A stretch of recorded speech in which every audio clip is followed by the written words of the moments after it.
साथियों नमस्कार। स्वागत है सारथी पाठशाला में। संस्कृत विषय के कुछ महत्वपूर्ण प्रश्नों के साथ हम पुनः उपस्थित हो चुके हैं। यदि आप संस्कृत विषय में अपना स्कोर 25 प्लस करना चाह रहे हैं तो अंत तक इस क्लास में हमारे साथ ज़रूर बने रहें। पहला प्रश्न आज का आपके सामने स्क्रीन पर है। पहला प्रश्न है, झष प्रत्याहार के अंतर्गत आने वाले वर्ण हैं। आपको बताना है कि झष प्रत्याहार के अंतर्गत कौन कौन से वर्ण आएंगे। 4 विकल्प दिए जा रहे हैं ABCD। इन 4 विकल्पों में सही विकल्प आपको पहचानना है। तो सही विकल्प कौन सा हो जाएगा? डी हो जाएगा। झष प्रत्याहार में वर्ण आते हैं झ भ घ ढ ध ज ब ग ड द। या हम कह सकते हैं कि वर्गों के जो तीसरे और चौथे वर्ण होते हैं, कौन से वर्ण? तो वर्गों के तीसरे और चौथे वर्ण जो होते हैं वो किस प्रत्याहार में आते हैं? झष प्रत्याहार में आते हैं। डी विकल्प सही उत्तर है। अगला प्रश्न, निम्नलिखित में कौन सा शब्द सूर्य का पर्यायवाची नहीं है? तो आपको बताना है कि सूर्य का पर्यायवाची कौन सा शब्द नहीं है। 4 विकल्प हैं, प्रभाकरः, दिनकरः, विभाकरः, दिनेशः। इन 4 में से सूर्य का पर्यायवाची शब्द कौन सा नहीं है? देखिए, प्रभाकरः जो है, प्रभाम करोति इति प्रभाकरः, तो ये प्रभाकरः शब्द सूर्य का पर्यायवाची होता है। दिनम करोति इति दिनकरः ये भी होता है। दिनस्य ईशः दिनेशः ये भी होता है। विभाकरः सूर्य का पर्याय नहीं होता है। विभाकरः किसका पर्याय होता है? चंद्रमा का होता है। किसका होता है बोलिए? चंद्रमा का। विभाम करोति इति विभाकरः, जो विवाह को करता है, विवाह मतलब रात्रि को, और जो रात्रि को करने वाला होता है वो कौन होता है? सूर्य नहीं बल्कि कौन होता है? चंद्रमा होता है।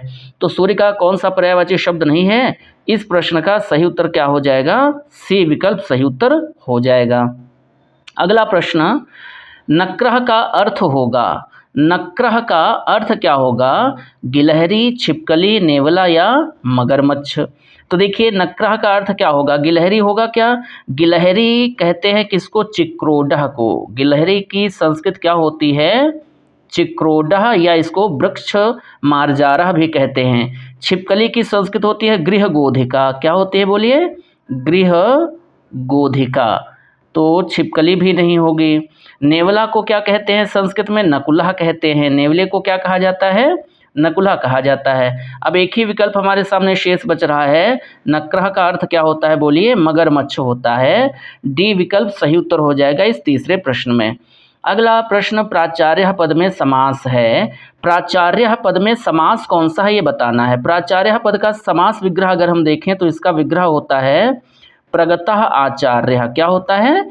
प्रगतः आचार्य बराबर प्राचार्य, है ना। तो आपको बताना है कि प्राचार्य में समास कौन सा है। उपपद तत्पुरुष है, प्रादि तत्पुरुष है, पंचमी तत्पुरुष है या फिर अलुक तत्पुरुष है। 4 विकल्प है, इनमें से सही उत्तर आपको ढूंढना है और सही उत्तर हो जाएगा प्रादि तत्पुरुष। प्रादि तत्पुरुष समास है किसमें? प्राचार्य में, और इसका विग्रह क्या होता है? प्रगतः आचार्य प्राचार्य, है ना। तो बी विकल्प सही उत्तर है। अगले प्रश्न की ओर हम लोग बढ़ चलते हैं। अगला प्रश्न है, अगला प्रश्न क्या कह रहा है? अनृतम का विलोम शब्द है। अनृतम, अनृतम का विलोम शब्द बताना है। अनृतम का विलोम मिथ्या होगा, ऋतम होगा, असत्यम होगा या फिर मृषा होगा। तो अनृतम का विलोम क्या हो जाएगा? यहाँ पर सही उत्तर हमारा क्या है? ऋतम। ऋतम का मतलब होता है सत्य, और जो सत्य नहीं है, जो ऋत नहीं है, न ऋतम इति अनृतम। अनृतम क्या है? ऋत का विलोम है। ऋत का मतलब सत्य और अनृत का मतलब होता है असत्य। तो वी विकल्प के साथ बढ़ चलते हैं अगले प्रश्न की ओर और देखते हैं अगला प्रश्न क्या है।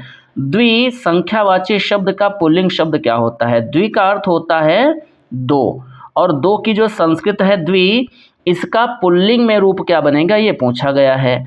4 विकल्प दिए जा रहे हैं। पहला विकल्प है द्वौ, दूसरा है द्वे, तीसरा है द्वि और चौथा है द्वयोः। तो द्विसंख्यावाची शब्द का पुल्लिंग शब्द बताइए क्या हो जाएगा। और निश्चित रूप से द्वि का पुल्लिंग रूप क्या बनेगा? दो बनेगा। अच्छा, द्वे किस लिंग में होता है? तो द्वे होता है स्त्रीलिंग में भी और नपुंसक लिंग में भी। स्त्री और नपुंसक लिंग दोनों में द्वे बनता है, और दो किस में बनता है? पुल्लिंग में बनता है। तो हम कह सकते हैं यहाँ पर हमारा सही उत्तर क्या है? ए विकल्प सही उत्तर है। अगला प्रश्न क्या कह रहा है? गुणाढ़ की रचना है। गुणाढ़ की रचना कौन सी है? 4 विकल्प दिए हुए हैं, इन 4 विकल्पों में सही उत्तर आपको पहचानना है और कमेंट करके बताना है कि सही उत्तर क्या हो जाएगा। तो गुणाढ़ की रचना क्या कथा सरित सागर है, या बृहद कथा मंजरी है, हितोपदेश है, या फिर वृहद कथा है? 4 विकल्पों में सही उत्तर क्या है ये आपको बताना है। तो ध्यान दीजिए, वृहद कथा मंजरी, वृहद कथा मंजरी ये रचना है किसकी? क्षेमेंद्र की है। किसकी है ये रचना? क्षेमेंद्र की है। अच्छा, कथा सरित सागर ये किसकी रचना है? ये है सोमदेव की। तो ये दोनों विकल्प तो हो गए गलत। कथा सरित सागर सोमदेव की रचना है, और इसके साथ ही अगर हम बात करें बृहद कथा मंजरी की, तो ये किसकी रचना है? ये रचना है क्षेमेंद्र की। अच्छा, हितोपदेश, हितोपदेश की रचना किसने की है? तो इसकी रचना की है नारायण पंडित ने। इसके रचयिता कौन है? नारायण पंडित। तो ये विकल्प भी हमारा गलत हो गया। अब एक ही विकल्प हमारे सामने शेष है, वो कौन सा है? वृहद कथा। तो गुणाढ़ की रचना का नाम क्या है? वृहद कथा है। डी विकल्प सही उत्तर हो जाएगा, वृहद कथा। अगला प्रश्न, उ वर्ण का आभ्यंतर प्रयत्न बताइए। उ वर्ण, उ क्या है? स्वर है। उ क्या है? स्वर है, और इस स्वर का आभ्यंतर प्रयत्न बताना है। हमको पता है कि आभ्यंतर प्रयत्न की जो संख्या है वो कितनी है? 5 है। इनमें से स्पृष्ट आभ्यंतर प्रयत्न होता है स्पर्श व्यंजनों का, ईषत स्पृष्ट होता है अंतःस्थ व्यंजनों का, ईषत विवृत होता है ऊष्म व्यंजनों का। अब एक ही विकल्प शेष है, और वो कौन सा है? विवृत। विवृत जो आभ्यंतर प्रयत्न होता है वो किसका होता है? स्वरों का होता है, और इसमें छोटा ऊ भी आ जाएगा, तो हम कह सकते हैं ऊ वर्ण का आभ्यंतर प्रयत्न क्या है? विवृत है ना। अगला प्रश्न क्या कह रहा है उसको हम लोग देखते हैं। अगला प्रश्न है, व्याकरण अनुवाद विधि के प्रवर्तक कौन हैं? व्याकरण अनुवाद विधि जो है पेडागॉजी में, शिक्षण शास्त्र में, इसके प्रवर्तक कौन हैं? पतंजलि हैं, रामकृष्ण गोपाल भंडारकर हैं, या डॉक्टर वेस्ट महोदय हैं, या फिर हर्बर्ट स्पेंसर हैं? तो 4 विकल्प हैं। व्याकरण अनुवाद विधि के जो प्रवर्तक हैं वो कौन हैं? तो यहाँ पर हमारा सही उत्तर हो जाएगा रामकृष्ण गोपाल भंडारकर। अब देखिए, रामकृष्ण गोपाल भंडारकर जो हैं, इन्होंने व्याकरण अनुवाद विधि का प्रणयन किया, प्रतिपादन किया, और इनके नाम में जो भंडारकर शब्द लिखा हुआ है, जो सरनेम है इनका, इस आधार पर व्याकरण अनुवाद विधि का एक नाम ही पड़ गया, क्या? भंडारकर विधि। तो हमसे चाहे भंडारकर विधि पूछी जाए या व्याकरण अनुवाद विधि पूछी जाए, इसके प्रवर्तक कौन है बोलिए? तो इसके प्रवर्तक कौन है? रामकृष्ण गोपाल भंडारकर।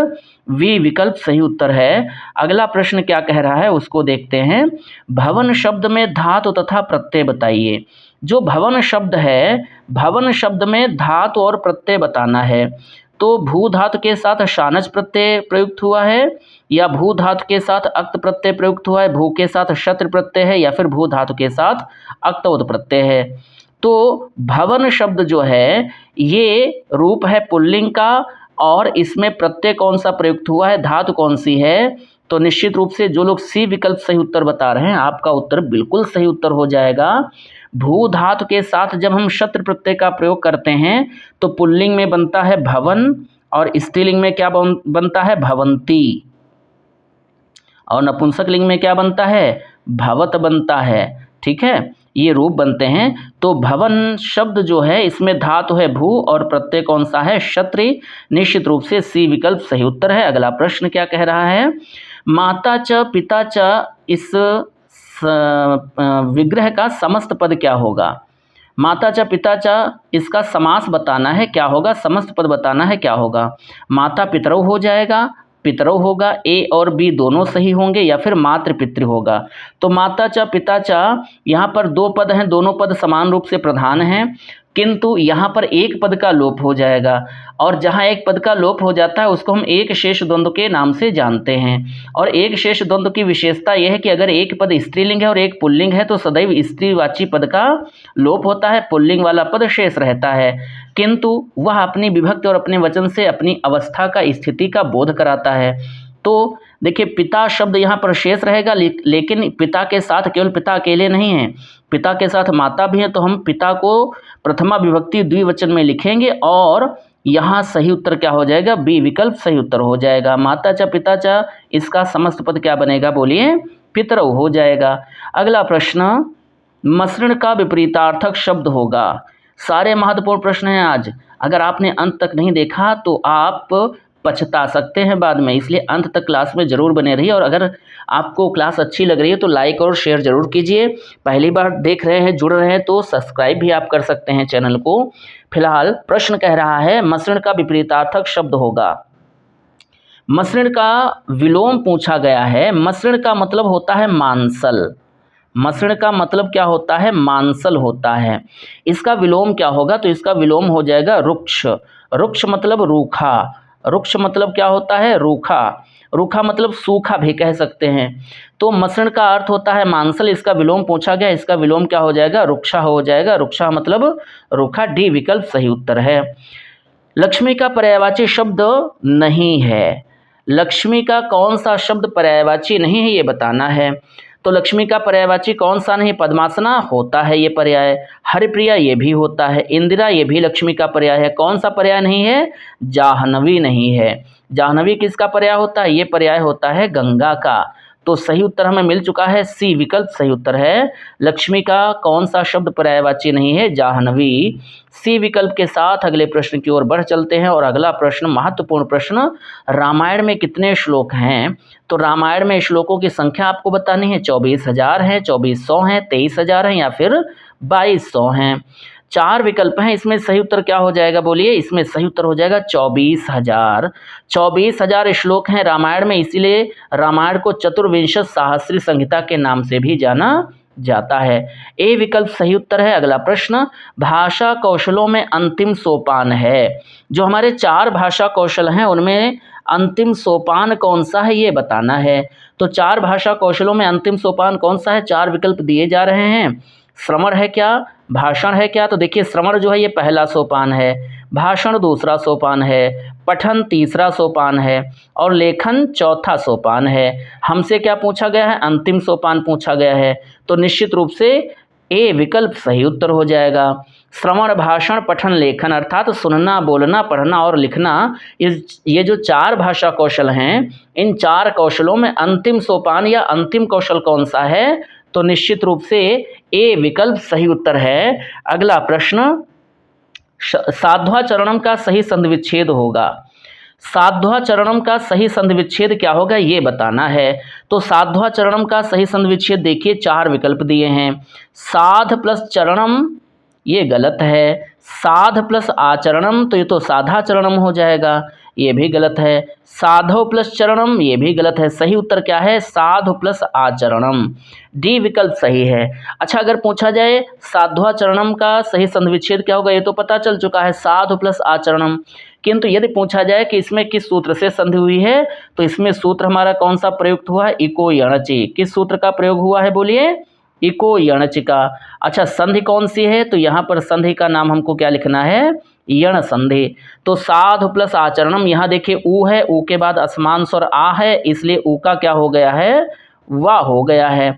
और साधु प्लस आचरणम बराबर क्या बना है? साध्वाचरणम बन गया है। अगले प्रश्न को देखते हैं क्या कह रहा है। अगला प्रश्न, शिक्षण में नैदानिक परीक्षण की आवश्यकता होती है। शिक्षण में नैदानिक परीक्षण की आवश्यकता क्यों होती है? छात्रों में प्रतिस्पर्धा की भावना का विकास करने के लिए। नैदानिक परीक्षण से छात्र प्रतिस्पर्धा की भावना से ओतप्रोत होते हैं, उनमें प्रतिस्पर्धा की भावना विकसित होती है। छात्र की पारिवारिक आय जानने के लिए या छात्र की विषयगत कमजोरी जानने के लिए। ये विकल्प हमारा सही उत्तर है। शिक्षण में नैदानिक परीक्षण की आवश्यकता होती है छात्र की विषयगत कमजोरी को जानने के लिए, ताकि उसमें सुधार किया जा सके। तो सही उत्तर मिल चुका है, सी विकल्प सही उत्तर है। अगले प्रश्न को देखते हैं। अगला प्रश्न है 10,000 को संस्कृत में कहते हैं। संस्कृत में 10,000 को क्या कहा जाता है ये बताना है आपको। और 4 विकल्प आपको दिए जा रहे हैं। 4 विकल्प में पहला है सहस्त्रम। तो सहस्त्रम कहते हैं 1,000 को। किसको कहते हैं बोलिए? 1,000 को। फिर है अयुतम, फिर है लक्षम। लक्ष्य कहते हैं किसको? लाख को। और प्रयुतम किसको कहते हैं? प्रयुतम कहते हैं 10 लाख को। किसको कहते हैं बोलिए? 10 लाख को कहते हैं। तो अब देखिए 10 लाख हो गया प्रयुतम, लाख हो गया लक्षम और 1,000 हो गया सहस्रम। अब एक ही विकल्प हमारे सामने शेष रह जाता है और वो कौन सा है? अयुतम। तो अयुतम कहते हैं 10,000 को, बी विकल्प सही उत्तर है। अगले प्रश्न को देख लेते हैं क्या कह रहा है। अगला प्रश्न है कुंभकारः पद का समास विग्रह क्या होगा? तो कुंभकारः पद का समास विग्रह बताना है। कुंभकारः में समास कौन सा है पहले तो ये देख लें। तो इसमें समास है उपपद तत्पुरुष। उपपद तत्पुरुष समास का ये उदाहरण है। इसका विग्रह क्या होगा? कुंभस्य करोति, कुंभेन करोति, कुंभम करोति या फिर कुंभाय करोति। तो जो चार विकल्प है इन चार विकल्पों में सही उत्तर क्या हो जाएगा? कुंभम करोति इति कुंभकारः। जो कुंभ का काम करता है, कुंभ को बनाता है, वही क्या होता है? कुंभकार होता है। तो कुंभम करोति इति कुंभकारः सी विकल्प सही उत्तर के साथ अगले प्रश्न की ओर बढ़ चलते हैं। निर्दय का संधि विच्छेद होगा। निर्दय का सही संधि विच्छेद बताना है। तो देखिए निर्दय में अगर हमसे संधि का नाम पूछा जाए तो यहाँ संधि कौन सी है? विसर्ग संधि है। और इस पद का सही संधि विच्छेद क्या होगा? निह प्लस दया होगा, निर प्लस दया, निर प्लस दया या फिर निस प्लस दया। तो हम सब जानते हैं कि निर्दय का सही संधि विच्छेद क्या होता है? निस प्लस दया होता है। ए विकल्प सही उत्तर के साथ अगला प्रश्न देख लेते हैं। झलाम जशोअंते सूत्र है। झलाम जशोअंते सूत्र किस संधि का है? इष्टुत्व का है, इष्टुत्व का है, जश्तु का है या फिर चर्तु का है? यहाँ थोड़ा ये गलत लिख गया है ना, चर्तु होता है ना, चर्तु संधि। तो चार विकल्प हैं, सही विकल्प आपको पहचानना है। देखिए इष्टुत्व संधि का सूत्र होता है इष्टोष्णा इष्टु, इष्टुत्व का होता है इष्टनाष्टु, तो ये तो गलत हो गए दोनों। और चर्तु का होता है खरिचा, ये भी गलत हो गया। एक ही विकल्प हमारे सामने शेष रह रहा है और वो कौन सा है? जश्तु संधि। जश्तु संधि के दो भेद होते हैं, पदांत जश्तु और अपदांत जश्तु, जिनमें से पदांत जश्तु का सूत्र मिलता है झलाम जशोअंते, जबकि अपदांत जश्तु का सूत्र होता है झलाम झषि। क्या होता है?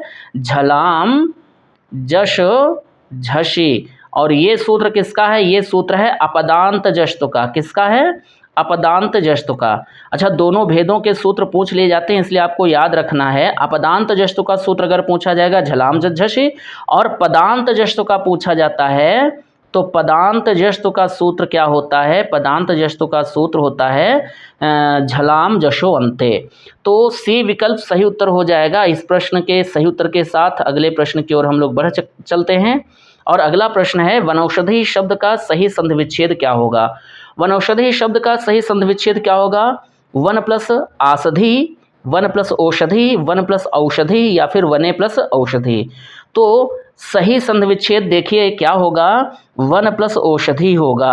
अच्छा अब कुछ लोग यहाँ पर कहेंगे कि वन प्लस औषधि होता है, तो आपको ध्यान रखना है आप जो कुछ भी यहाँ पढ़ेंगे यूपी टेट की परीक्षा के लिए वो सब कुछ पढ़ेंगे SCERT के अनुसार। और SCERT की कक्षा 7 की किताब में जाकर देख सकते हैं आप कि वनौषधि का सही संधि विच्छेद क्या दिया हुआ है? वन प्लस औषधि। सही शब्द औषधि होता है। औषधि का प्रयोग हम हिंदी में करते हैं ना कि संस्कृत में। तो बी विकल्प सही उत्तर के साथ बढ़ चलते हैं अगले प्रश्न की ओर। और शुद्ध वाक्य पहचानना है। शुद्ध वाक्य है गुरवे नमः, गुरुणा नमः, गुरुः नमः या फिर गुरुम नमः।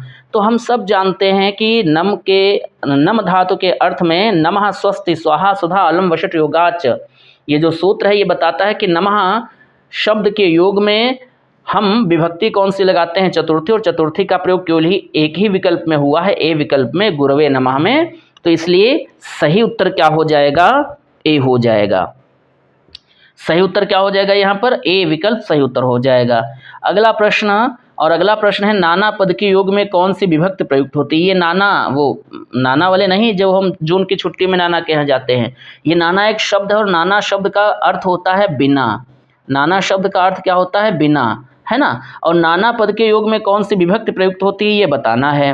द्वितीया, तृतीया, पंचमी या उपर्युक्त सभी। तो एक सूत्र मिलता है पृथक विना नाना भी तृतीय अन्य तरस्याम।